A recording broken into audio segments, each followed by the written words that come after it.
قیامت کی دوسری بڑی علامت رسول اللہ صلی اللہ علیہ وسلم کی وفات۔ رسول اللہ صلی اللہ علیہ وسلم کی وفات یہ قیامت کی ایک دوسری علامت ہے۔ آپ صلی اللہ علیہ وسلم نے ارشاد فرمایا،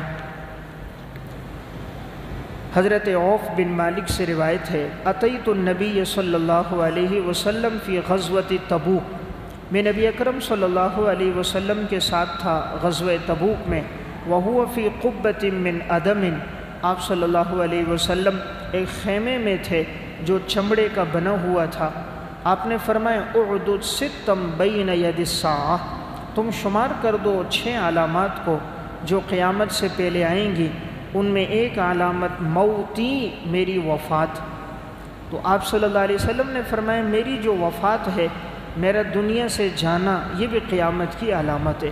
تو آپ صلی اللہ علیہ وسلم دنیا سے پردہ فرما چکے ہیں، دنیا سے جا چکے ہیں۔ آپ کی وفات بھی ایک بڑی علامت تھی کہ اب اس کے بعد کسی نئے پیغمبر نے تو آنا نہیں ہے۔